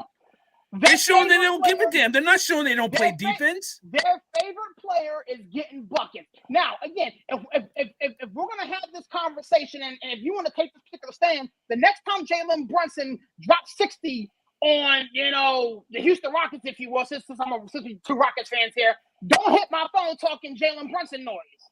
You know what I'm saying? But he can though, because that is a good game. That's a good game. It's just like, okay, again, now the Rockets do a lot of things. They don't play defense. But anyway, like I feel like what you're saying is some legs to it. But again, it's like, okay, if it's an exhibition, it's like if I put together an exhibition of my skills and the skills of those who I play with, it's like I'm going to put forth my best effort, just like Villain said. It's about effort. It's about caring. It's that's not a very good showcase for the fans. And then the basketball fans, like with the NBA, they have me. I've been a basketball fan my whole life. They got me. No matter how bad the product is or whatever you think, I'm in. It's like the All-Star game. In All-Star games, there are opportunity to bring in the casual fan and be like, you know what? Wow, this basketball stuff is amazing. It's like, look at LeBron. Look at Dame. Man, Dame pulled up from 40, man. That's amazing. But it's like the lack of effort is a thing where it's like, well, they're not even trying. It's like, do they try in the regular season? No, not. I mean, that could be, debated, but it's like, I'm not going to get mad at like amazing stuff. When Devin Booker drops 60, that's awesome. When Jalen Brunson scores whatever like that, that's awesome. I said for years, I thought Kevin Durant, if he really cared as much as I wish he would, he could have easily been the first guy to go over 100 because he just had the skill set, but he just never cared, Right. And it's just like, I feel like basketball is a global game. And you talk about the European, influence of that. That was Stern's vision, and he got it. But now it's to the point to where it's like there's so much of the European style of basketball that you see out in the NBA. But they still go over and, when they're in the World Cup and the Olympics, it's like the Europeans are still playing the European style of basketball better than we are, And then you see, like, we have a European who is two-time, MVP. Joel Embiid is from Africa. He didn't grow up playing basketball, So it's like, the global reach of basketball, I think is great. I'm not going to sit up here and knock like, oh, well, this is what's wrong with the NBA because they're, I love my favorite player of all time, Hakeem Olajuwon. He's from Africa. He's not from America. So it's like, so it's like I love basketball. Like I said, they got me. The NBA has a lot of people. They're truly a global game. The NFL and MLB and the other maybe not so much hockey, because hockey is a truly international sport because a lot of their guys are from abroad. But like baseball and football wish they had the global reach that the NBA did. And when you are a global league like the NBA, you need to put a better product out. And the All-Star game, I think it was a moment in time. And I feel like as we go into the second half, and then as we go into the playoffs, the NBA playoffs are fantastic. And it's just, guys, we all know, look, it's going to tighten up in the playoffs. And 82 games is a long season. And yeah, I'm not going to sit up here and live in some kind of fantasy world like these boys don't take a night off every once in a while. But some people take more nights off than others. But it's a long Ben Simmons. And you know what I'm saying? It's like, that man has unlimited PTO Ben time. Simmons alone. Unlimited PTO time. That fool stay. He got exactly. He don't show up. Serious. Here's the thing: these guys play harder at Dykeman and in Seattle. That's the problem. And that is part of the problem. The All-Star game, and that's the problem that most of us have. If you can give effort at Dykeman, if you can give effort in Seattle, when what's his name runs his thing? Oh my God, Crawford. Thank you, Jamal Crawford. Yeah. And if you can give effort in the Drew League, why can't you give effort during the All-Star game? Because money don't matter. That's the point. Because think of the All-Star game. You can get hurt in the Drew League and miss money. But the All-Star game was supposed to be the ultimate like trading card game. Like, oh my God, what would happen if LeBron James and Kevin Durant and Steph Curry were on the same team? Wow, what would they do together? Now it's like, I don't give a damn. Like, you're right, Chandler. Like, boys, like they play harder in the off season in the indoor gym with no shirt on, dripping sweat in the summer in pickup games. They play harder in the Olympics. They play harder in FIFA basketball. Why is it with one game where you position the All-Star game a week after the Super Bowl? Why? Because football is off TV. Basketball is center stage. Hockey had their moment with the outdoor game, like you guys talked about before. Basketball for that weekend is the show. Baseball hasn't started yet. Golf is really quiet. Like, basketball is the main attraction for that weekend, and those players took a dump in Indiana and left that on the court. No, they That's didn't. what we No, got. they didn't. No, Yes, they they didn't. did. They No, they took a. didn't. You're telling It me was a- you're it's a telling me that dunk showcase. contest was watchable? Oh God, no. I didn't even watch it. So yeah, for me, it was unwatchable. I The didn't watch only it. thing watchable on Saturday was the 3-point shooting contest, which was meh, and then Steph Curry versus Sabrina. Sabrina. That was it. Mhm. The skills competition, trash. The rookie game, trash. I'm telling you, when the celebrity game had more interest from me than anything else on All-Star Weekend, we got a damn problem. I couldn't wait to see Micah Parsons go and put with my man from the Reds, the receiver. Yeah, I'm so angry I can't even get my words out right now. But I couldn't wait for them to dunk the basketball. They're watching LeBron James get a hey, LeBron, you go ahead, get your dunk because you're LeBron James and you're the apparent GOAT. You go get your dunk. And then, here Nikola Jokic, you just jog down the court, pass it back and forth and make it look like beautiful basketball. And this is crap. It's absolute garbage. And I wouldn't have my son doing that crap. It's a showcase to the fans of their favorite basketball players. And what did you show them, Aaron? What did you show They them? got buckets. They got buckets. They get buckets all the time. It was nothing Exactly. The All-Star game used to be special. They get buckets all the time. You were just talking about, everybody's scoring 60. They get buckets. That's what they do. They're professional basketball players. They're supposed to get buckets. They're doing their job by getting buckets. That is literally their job. That is on the first line of their job description. Professional basketball player, get buckets. Put ball in hoop. So what are we saying? Like, you can get buckets, but hey, I'm going to make it easier for you by not even looking at you while you do it. I'm just going to stand in the corner and let you do what you're saying. Started on Luka. Luka is one of the guys I was talking about earlier. It's like, Luka, if you don't want to be there, then stay home. Because like Luka, like I was so appalled by Luka's attitude that I'm like, dog, okay, I don't we like get Luka, it. period. But I don't like him. I don't like him at all. We get it. I don't like him. We get it. It's like you don't want to be here. It's like so you're gonna make a whole like joke of it or whatever like that. It's like look. It was my birthday this weekend, so happy birthday to me. It's like I used to revolve my whole weekend because All-Star Weekend usually falls around my birthday. I used to revolve my whole birthday weekend around the All-Star Weekend. Not anymore. I went to the Drake concert, had a blast. How was that Drake concert, brought the man? house down. Yeah, Drake brought the house down. J. Cole was awesome, like whatever like that. It's like I didn't care not one iota about the All-Star game. And that's a problem. All-Star Weekend at all. And I used to be like, you know what? I don't care what's going on. I don't care. It's my birthday. Saturday night, I'm sitting down. I'm watching the dunk contest. I'm watching the 3-point contest. I'm watching the skills competition. I'm doing all that. Then I'm going to go out and have a good time for my birthday. Because I did not care not one iota about it. At a certain point, it's the law of diminishing returns.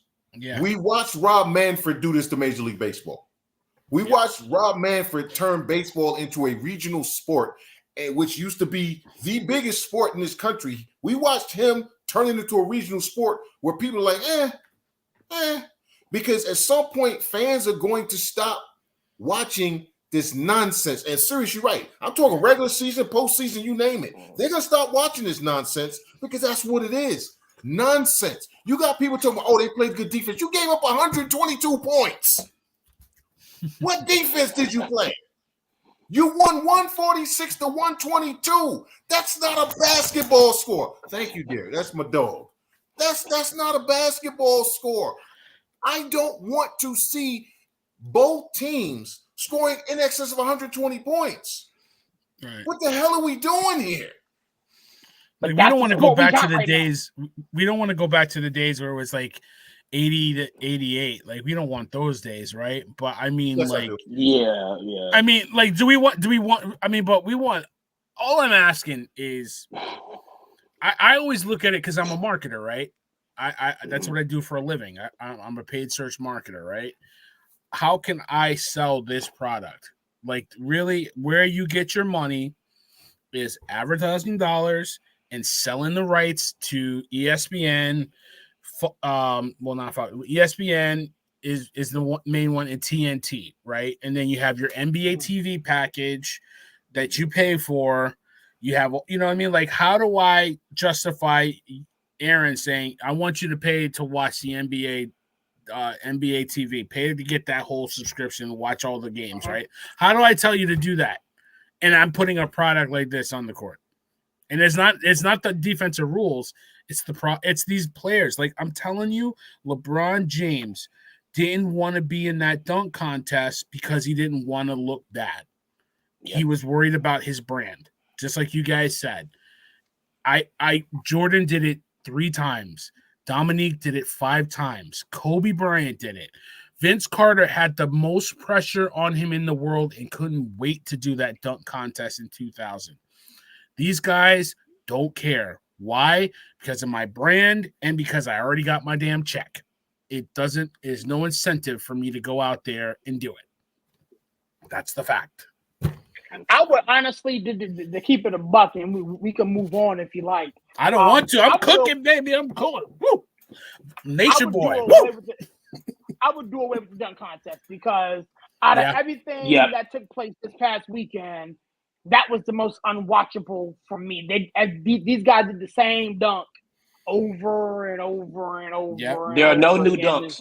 There aren't any new dunks. Just grabbing it. Just grabbing it from the guy. So there's no is there? You know what? It was funny though. Serious. It's funny because I was like Black Zach, right? I always call him Preppy. I always love calling him Preppy. But like, I was out Saturday night at an event for my older brother, you know, Taj, that did our theme music for Sports City Chef. Shout out to all the chefs out there. And I could care less that I missed that dunk test. Part of me was like, oh, damn, I'm missing the dunk cat test. I said to my son, you know, the dunk contest is going on today. Oh, right now? I was like, yeah, you know, maybe we'll watch it. And then I, you know, woke up in the morning. I watched the highlights on NBA on YouTube, and I was like, I didn't miss anything. No. And I almost felt bad that I told my son, hey, you know, you should watch the dunk contest highlights on YouTube. I almost felt bad that I made him sit through that crap. It was embarrassing. Yeah. It was absolutely embarrassing. You know what? There are no new dunks, but that's okay because the same dunk that won Kobe Bryant his slam dunk championship was the same one that J.R. Ryder did. Right. Okay. Yeah. Same one, but Kobe put his little flair on it. Dominique Wilkins with his dunks. You know who also did those dunks? Connie Hawkins. You understand what I'm saying? Larry Nance. You put your spin on it and you win. There haven't been any new dunks for 25 years. Like, how many times am I going to see somebody dunk over Shaq? And that's every jumping over people. Right. Stop jumping over people. Okay. But every year it's Shaq. Blake Griffin brought out a car. You can't jump over people. You can't jump over anything. Or here's the thing, because some guys are game dunkers, and we know that, right? Sure. Mm-hmm. Yeah. Let's have a fast break. Have them come down on a fast break with somebody. Let me see some. Yes, so you really want to have people dunking, but again, like y'all said, cats are scared to miss. They're scared to hang themselves on the rim. Guess what? You hung yourself on the rim of the game. What's the damn difference? Get those dudes that do the dunk show. Get some amateurs out there that'll do it. Why do you think let them? Why do you think Mike McClung is in there? No, but not even him. Like there was a TV show. There was a TV show, right, on NBA TV of just amateur kids out there doing dunks, do a dunk contest. Have them do it. The dunk contest is dead. The 3-point shooting contest is a little bit more competitive, and that's the way of the league because everybody wants to be a shooter. And it is entertaining to watch. You know what I mean? I think they've tweaked the rules a little bit too much. You know, got the 2 balls in out near close to the center court, not on the rack, and then you got the whole money ball rack. But either way, like that's not broken. You can. It's just about getting more points. But you just shoot. So you make the shot, you're good, right? Yeah. But honestly, like Get rid of the All-Star game. Make it a 3-on-3. The Pro Bowl is dead. I absolutely enjoyed Pro Bowl weekend with the flag football. I thought it was way more competitive. The skills competition in the flag football for NFL, just do the same. Just do the same thing with the NBA. Yeah. They don't give a damn. They don't care. They don't care. I actually, even though I didn't care one way or another about the NBA All-Star game, I like the idea of doing maybe a 3v3 tournament or something like that. Big Three is huge. It is. Raise money for the Boys and Girls Clubs or whatever the case may be. But at the end of the day, like, I can't be mad. Back to my initial point, at the All-Star game when it's a microcosm of the product that we're seeing for 82 games. True. I'm down on that hill, but with that, because you're used to watching the Rockets. That's why you're used to watching no defense in Houston. The both of you guys, you're giving me that look, but it's true. It's true. They don't play defense in Houston. They don't play defense. I got to do this, Mike, y'all. They don't. I can't do it. I had to do this, Mike, Steve, man. At the end of the day, man, I'm not going to accept this nonsense on the Lord's internet today. I can't do it, man. Villain, you in timeout, sir. I have a voice. All right. Y'all see the light is green now, so you know what we getting ready to talk about. You know who we getting ready to cook, right? That cat who wears green in Milwaukee.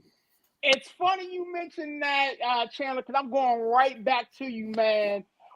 There is a massive problem right now in Milwaukee, and it starts at the top. I felt as though back in the day they did Jay Kidd a terrible disservice, and it looks like the trend is continuing. Doc Rivers figured he would go in there and get a cushy job, and now he's finding out that the grass isn't always greener on the other side of the fence.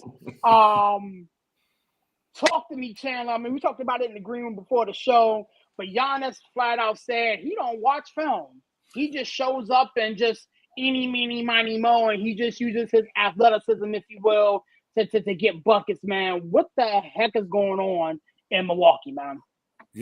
I remember when we were all calling for Budenholzer's job because no adjustments. 4 coaches later,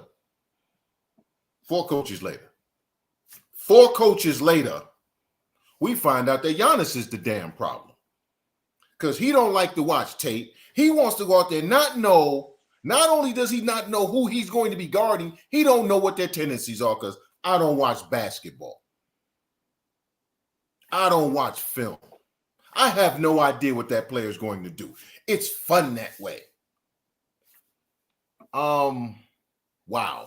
So you got Budenholzer fired. You got Adrian Griffin fired. You got the interim coach not being the interim coach. And then you got Doc Rivers up in there. You don't want to play defense, which is why you got rid of Adrian Griffin because he was asking you to play defense. You got rid of Budenholzer because you said, oh, well, he's not putting us in the right positions. No, bro, you're not putting yourself in the right position. You're lazy. And you know what? He's become really American. Giannis is American now because he's a lazy, entitled bum. Okay? He is a lazy, entitled bum. He's that AAU kid who everybody keeps telling me so great, and they don't make him go to class. Oh, don't worry about that. Okay? And every time he get in trouble, somebody comes, oh, don't worry, it's not your fault. It's their fault. He's that kid whose parent is always yelling at the umpire when you know damn well your kid can't hit. All right? Yeah.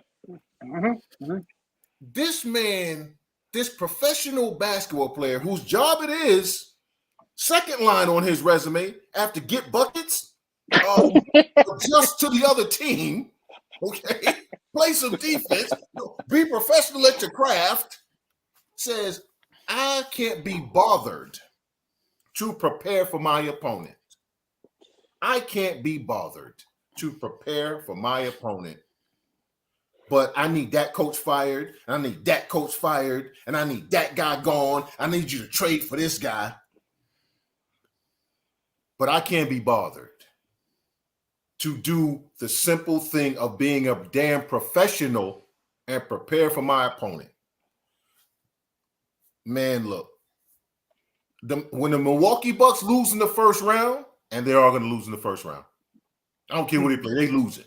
Okay, I don't want to hear a damn thing from Giannis Antetokounmpo. I want his brothers to go the hell away. The only reason you in the league is because you're a brother. Okay, so y'all need to go back to Greece, that little fishing village in Greece, get a pole and get a job. All right, and stop living off your brother. But dude, we killed Kyler Murray because they put a clause in his contract that said he's playing too much PlayStation and he needed to study film 2 hours a day, just 2 hours. We killed Kyler Murray for that. Okay, Anthony Rendon is getting drugged in baseball because he said, baseball ain't my priority. I just come in because it's a job and they giving me a check. Giannis needs to be drugged, put back together, drug again, and then hit with a brick. Because if you can't be bothered to be a professional, I got a problem with that. I'm sorry. Yeah, I'm gonna throw this around the room before we get out of here this evening. Steve, man, Giannis, I guess, needs to be drugged and hit with a brick, man. So it's your turn to start dragging. I don't know if you heard or saw what he had to say about not watching film and preparing for his opponent. So talk to me, man. This guy is wild. I mean, but this has always been Giannis. It's just like, you know, he's a guy where he smiles and it's like, I'm Giannis and I'm doing, look at me and I'm the guy. And then like, but you're starting to see kind of like behind the scenes. You're kind of starting to see like things like, I mean, you talk about like, this is a guy who like demands that his brother, who probably couldn't even be in the G League, like be on the team. He's taking up an NBA roster spot because it's like, well, I'm Giannis and then I want my brother to be on the team as well. And it's just like not watching film. It's like, all the greats, Jordan, Kobe, like, you know, Allen Iverson, who wasn't much on practice, but he was much on preparing, you know.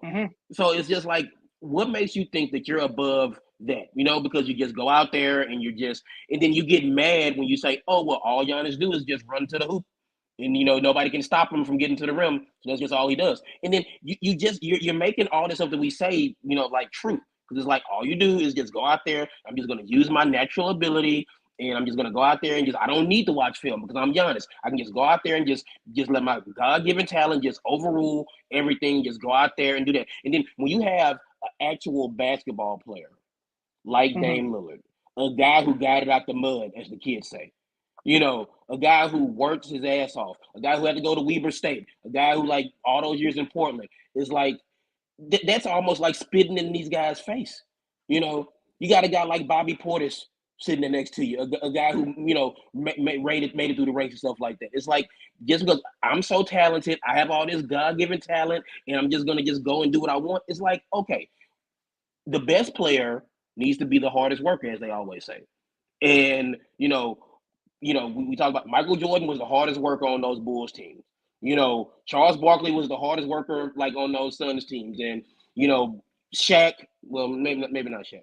But like, you know, but my thing is, in series, you know this, because this has been a recurring joke with me on my Facebook, and people who know this, Doc Rivers trick y'all. Y'all let Glenn, look, I'm not even gonna call him Doc, Glenn. You tried to come into a situation, you sneak your way in, and then we talk about what Giannis said. Did you hear what Doc Rivers had to say? You know, like, hey, you know, oh man, well, you know, I ain't even really want this job. I was trying to tell them, man, I don't know why y'all want, you know, y'all should keep Griffin. You know what I'm saying? But if y'all want to give me this bag, I'll take it. You know what I'm saying? You know, because I don't really care too much for Doris Burke and Breen or whatever like that. So get me out of here. I'll come take your money. It's like Doc Rivers told them to their face, hey man, I don't think this is gonna work out. I think y'all should probably just stick with what y'all doing. And I mean, and on the flip side of it, they have the same record as the Pistons. No knock on the Pistons. The Pistons are a young team. It's like the Pistons are a team that are trying to put it together. The Bucks are a team with championship aspirations. And over the last 10 games leading to the All-Star break, they got the same record. You know, and it's like, you know, it's like Glenn, you know, is getting in there. And, you know, again, it's like there's been a lot of talk, you know, with Glenn talking and Giannis talking. JJ Redick, all he's doing is telling the truth. And people are getting all on JJ Redick, and then Austin Rivers is like, your dad don't even rock with you like that, homie. You know what I'm saying? It's like, so it's like, for you to come out like JJ Redick was telling the truth. Because it's like Doc Rivers has had all these talented teams, and all he does is just say, all right, guys, go out there and do a basketball. Go out and do that thing. There's no adjustments. There's no coaching. It's just like, okay, in LA, you know what, guys, just go out there and do that. In Philly, guys, just go out there and do that. When he was in Orlando, guys, just go out there and do that thing. And Doc Rivers is like, you can't, and we were talking about this, in today's NBA, where it seems like, oh, guys, just go out there and do that thing. It's like you really can't, because it's like those other guys on the other team, they're professional basketball players too. So you just can't go out there, and again, like Chandler said, it's not AAU where you can just go out there and just the best talent will run the other team off. As my coach would say, those guys on scholarship too. You know what I'm saying? Right. So it's like you can't go into the NBA court and just say, I'm just gonna wing it. And when you have your star player just going out there and winging it, when you have your coach who's like, man, I don't even know why I got this job, to be honest, just going out there and just winging it, that's a problem. There's something wrong in Milwaukee. And just like a typical Doc Rivers coach team, they're not going to be around long in the playoffs. Right. Vellon, I'll come to you next, sir. We spoke about in the green room. I actually just sent you the article, of what Giannis said. I'm gonna throw a little sugar and spice on this for you. He's got a championship like this. He's got a championship plan this way. Where he doesn't watch film or anything like that. What say you about Giannis's comments? And I'm gonna shoot you guys straight. If it's not broke, why does he even need to fix it? I mean, he's got to the mountaintop behaving this way. Is there anything wrong with him actually doing it like this? No, well, listen, to each their own, right? But honestly, he said it best himself. This is his fourth coach in 6 months. Who's the common denominator? You. Like, let's be real. Like, he's the Greek freak, but I haven't seen him improve his jump shot since he came into this league. Let's be honest. You're supposed to be he's a 2-time MVP. He's a former defensive player of the year. You're the leader on this team, but this team can't play defense. Who's the common denominator? Dame Lillard or you? Like, it boggles my mind that you're one of the top players in the league. You're supposed to be this defensive like force, and you are part of the problem why they're not playing good defense, and you haven't been part of the solution to fix it. That's my biggest problem. Like, you're supposed to be that dude. Where's the accountability from you? I need to do better. I need to galvanize the team. I need to help this team win games. I need to help this team defend. I haven't seen it. Like, Dame Lillard is who he is. He's a shooter, and his defense isn't as good as Drew Holiday's was going to be at the point of attack at the top of the key. We all knew that when you made that trade. But you were supposed to make up for it because Giannis was such a force. I haven't seen it. I haven't seen him try. All I get is it's draining. It's really hard. I've had my fourth coach in 6 months. Different philosophies, different plans, blah, blah, blah. Cry me a river, dude. You're supposed to be a 2-time MVP. You're supposed to be one of the best players in the league. Like, it starts with the best players. Black Zach, you said it so perfectly. Michael Jordan, when you watch the last game, he was a tyrant. You could say he was mean to his players, but he also said, I never did anything I didn't have anybody else do. Like, I didn't do, like, I ran the sprints with everybody. I wasn't off to the side. Like, he led from the front of the line. Michael Jordan led from the front of the line. He did it his way. He might not have led like LeBron leads, but he led from the front of the line. You're supposed to be at the front of the line, and all I'm seeing is excuses. Excuses from an entitled player, like Chandler said, an Americanized player, an entitled player that thinks I need to heap praise on you because you've done a couple things in this league. But when it comes down to it, you're proving right now you're not a leader. That's the problem. Entitlement.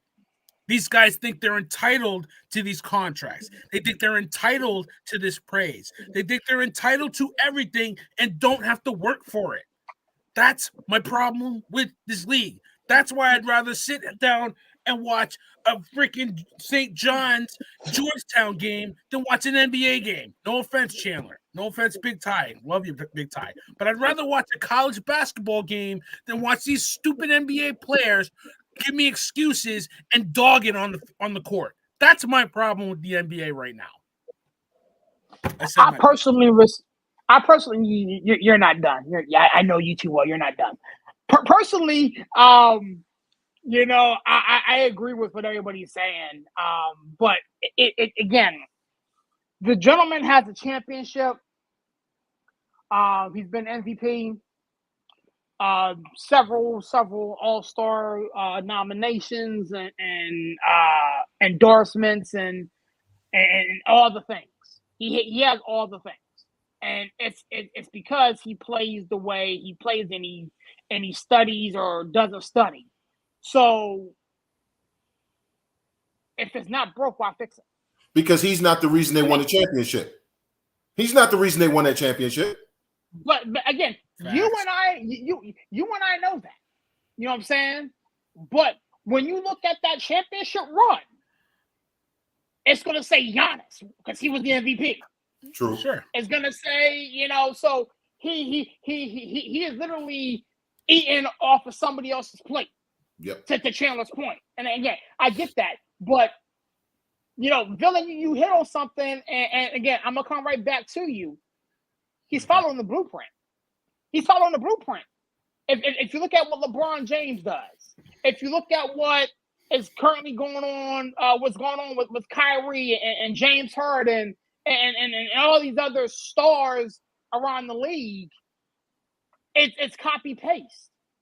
It's make enough noise to get the coach that I want to get in there, play a little bit of defense. Again, we just spoke about the fact that there's a lot of defense being playing in this league, so they're scoring a bunch of points. You're good enough, you know, to do your Euro step. You gotta, again, you know, Zach said it in the thread here, a 7'4" wingspan, so you're good enough to do a Euro step, get to the bucket, bang on a cat, you know what I'm saying, block a shot, you know what I'm saying, smile real big, you know. It's the blueprint. This is the blueprint of the NBA. And so Giannis is simply following the blueprint. Yeah. Because everybody who's come before him has did the exact same thing. Now, again, LeBron may play a little bit more defense, but depending upon who you ask, you know, we've seen him hot dogging on defense. We don't sit there and watch how much game film Luka Doncic has. But let's keep None. Zero. None. Look, Lucas come out and said that the NBA is an easier league because of how they play in Europe. So I'm sure he doesn't watch much games. So he just goes out, drinks some beer at halftime, talks about drinking a beer post game. You know what I'm saying? Does a little Euro thing, and he drops 60 some odd points. And he and Kyrie are beefing right now, and all this stuff. It's the blueprint of the league.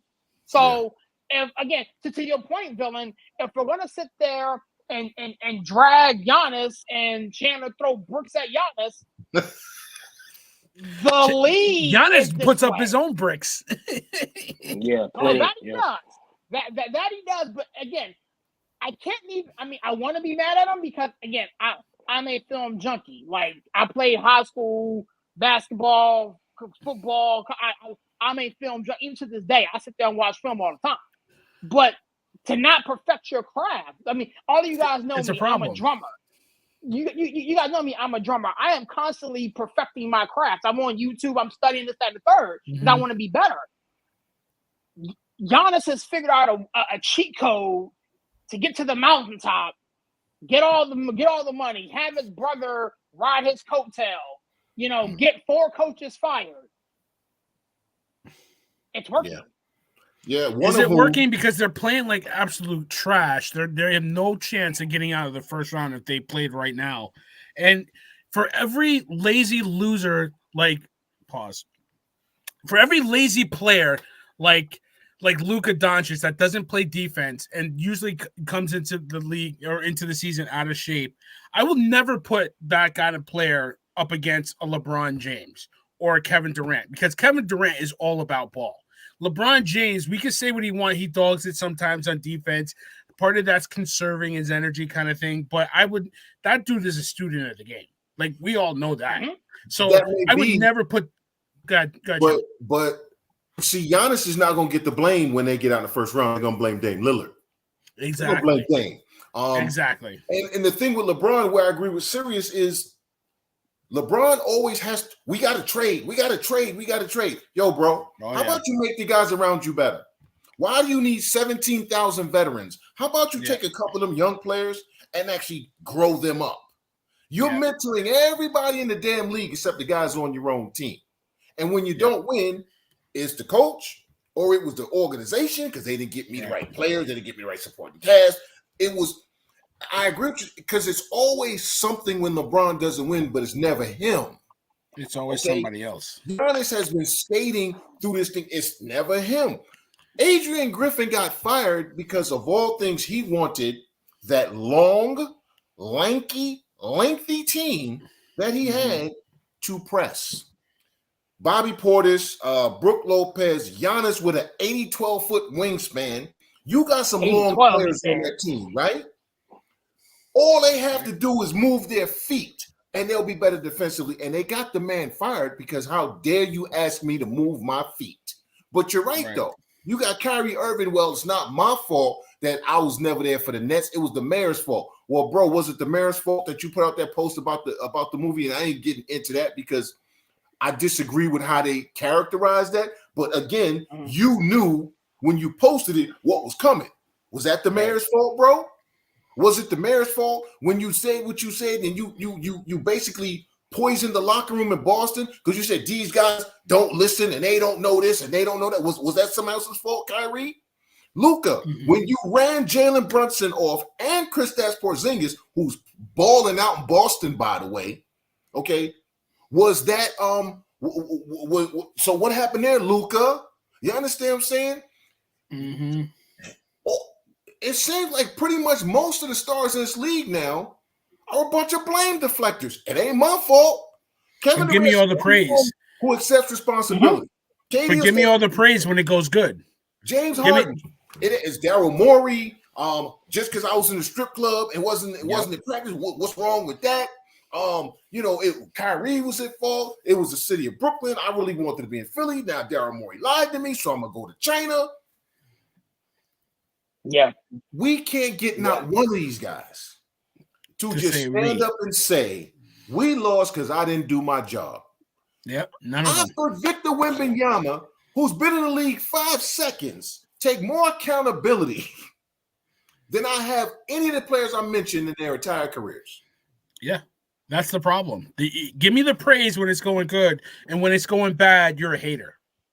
That's the mentality of these guys. Like Kyrie Irving in Brooklyn, I used to kill him, and justifiably so, because he got Kenny Atkins fired when Kenny Atkins built a damn good team before those guys, Kevin Durant and Kyrie Irving, destroyed that team, got him fired. Oh, we don't need a coach. Just give us a ball. We don't need a coach. And then got Steve Nash fired with a winning record, mind you. Like, got him fired. Like, that's the culture we have right now. Give me the praise when it's going good. When it's going bad, you're a hater. But again, it's the blueprint. Again, to circle back around to Giannis. And guess what? We need to have that conversation too, Sirius. Why nobody want to play with Luka Doncic? Why nobody want to play with him? Because he's a ball hogging, blame deflecting, and I'm gonna say it, loser. He is a losing. Yes, he is a very talented player. He'll probably make the Hall of Fame just strictly based off his talent. We all know that. Mm-hmm. But he has a loser's mentality. He has. If Luka Doncic were not European, Luka Doncic wouldn't be in the league right now. Yep. Because they would have already run him off because he is constantly out of shape. I mean, listen, James Harden, if the Clippers hadn't started winning, this would have been James Harden's last season. We all know that. Yep. They tried to run Russell Westbrook off of playing too hard. Yep. Okay? They were about to run him out the league. They pushed Carmelo Anthony out because, God forbid, Carmelo Anthony be what he's always been, which is a shooter. A shooter. Score. That's all he ever did. He shot the damn ball. That's all he ever did. Oh, he don't do this. He don't do that. He's never done that. He didn't do it in high school. He didn't do it in college. He didn't do it in Denver. He didn't do it in New York. So suddenly he gets some else. He's supposed, oh, well, I'm going to be this great defender and rebounder. Oh, look at me. That's not how this works. That's not his game. He is who he is. Y'all ran him out the damn league. Jamal Crawford could still play. You ran him out the damn league. He's still a bucket. He's still a bucket. He's still a bucket. A walking bucket. Look, Isaiah Thomas. After he got hurt. But Luka Doncic, if Luka Doncic was not European, I'm telling you, bro. Okay, because he is a losing player. Okay, he has a loser's mentality because I need to be the star. I need to take the shots. And when things don't go right, it's the coach, it's Spencer Dinwiddie, it's Tim Hardaway Jr., it's Chris Stapps, it's Jalen Brunson, it's Jason. Listen, I was shocked they let Jalen Brunson go. Just an FYI, that shocked. Well, that was the setup. His dad had that plan. They knew that he was going to New York. They could have won the championship, and Brunson was out of Dallas. He was still gone, but even still, that's why. But even still, Stephen Boyce, like, it's an indictment on Luka Doncic that a player would rather stay in Washington than come play with you. Oh my God! Don't get me started on just marinate on that while we in this board. I don't even have to say no more. I'd rather stay on the Wizards than play with Jordan Poole. And play with Jordan Poole, who doesn't know that when the ball is inbounded, the timer starts, even though the shot clock may not. The Wizards are the most unserious team in the NBA. I'd rather stay there. Yeah, and I'd rather stay there. They are like the damn Kings of Comedy, but a basketball team. They just travel around the country with their stand-up actors playing basketball. The Wizards are totally unserious, and it's like, serious. I know you're close to it, and it's just like I am. If I was a person who lived in the district, I would find a million things to do besides watch Wizards basketball. Because, like, if y'all not gonna take it seriously, why should I take time out of my day to watch y'all? And that's Will Ferrell on the Tropicals or whatever. Yeah, the Flint Tropics. This is the team of Earl Monroe. This is the team of Wes Unseld, Kevin Greavy, Bobby Dandridge, Elvin Hayes. Okay, and this is what they've become. It's a travesty. Yeah, but I'd rather stay there than play with Luka Doncic. No, I'm good. You want to get a trade? You want to be traded to Dallas? No, I'm good. Okay. I'm good. Thank you. No, I'm good. Yeah, I can find some good barbecue in DC. Yeah, seriously, we gotta tell the people the truth. You gotta tell them the truth. Yeah. That's good stuff, Villain. I didn't even think about that when we started talking about, Luka. You know what I'm saying? Kyle Kuzma decided to stay put. Oh, talk about it. With that being said, the owner asked him about it. The owner's like, "You want to go play with Luka?" He's like, "Oh, hell no." Okay, you're good. No, I'm good. I'm good. He said, and I quote, "I want to attempt to build a winner here in the District of Columbia."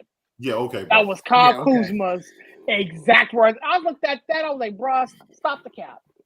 Stop playing with me, dog." Yeah, it's like, man, it's like there's no equivalent to Rose Bar in Dallas, so that's why I'm not going to Dallas. Right. Come on now, my guy. Yeah. With that being said, gentlemen, I'm gonna let you guys get out of here, man. This was fun. I love doing this with you guys. Next Tuesday is gonna be a special night. Your boy turns 40, man. It's gonna be fun. With that being said, Steve, man, talk to me, man. Give us a plug in the club and shut it down, my guy. Once again, glad to be in here in the boardroom. I mean, this is fun. It's like I had to come in late. I was on daddy duty earlier, so I had to come in late. So it's like I take a lot. Unlike the Wizards, I take being a father seriously. So it's like, so my mom's not feeling the best tonight, so I had to do the bedtime routine with my daughter. So it's like, but yeah, I like I said, I love being here, and like I said last week, I love getting good takes and not just hot takes for the sake of hot takes. I love it. This place is the best.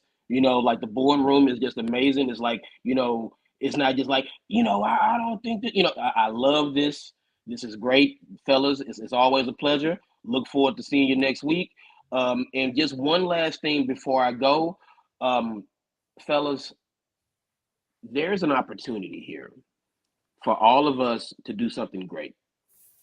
And we just got to keep our eyes on the prize. And we just, like I said, this is the Steve. I don't know why did this become like the Steve positivity hour, but I just like to leave on a positive note, and it's like, fellas, just keep our eyes on the prize. We're building something great here, and what do we have to do? We have to work hard. We have to study. We have to fine tune our craft. These are things that we have to do. So on that note, fellas, it's been a pleasure. Black Zach signing off. Thank you, sir, man. Later, Pleasure to see Black Zach, man.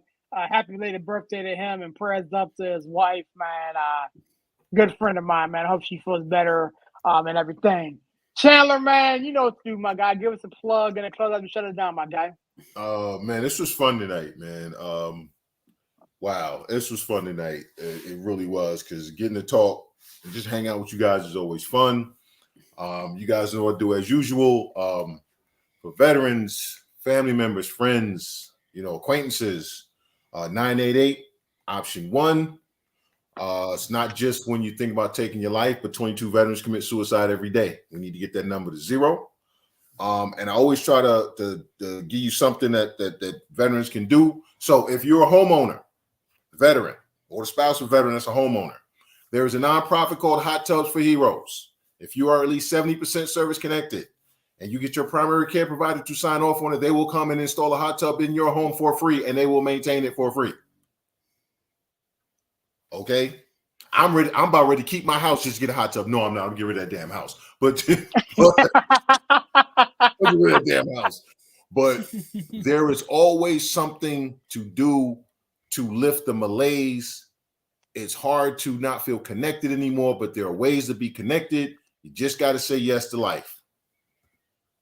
Yes, sir. Thank you so much, Chandler. Again, I'll always echo his sentiments, man, as a spouse of a veteran.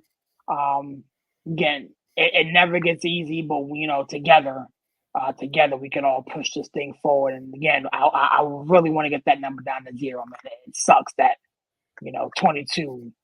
22 service members take their life per day. And so, Villain, this was fun, dog.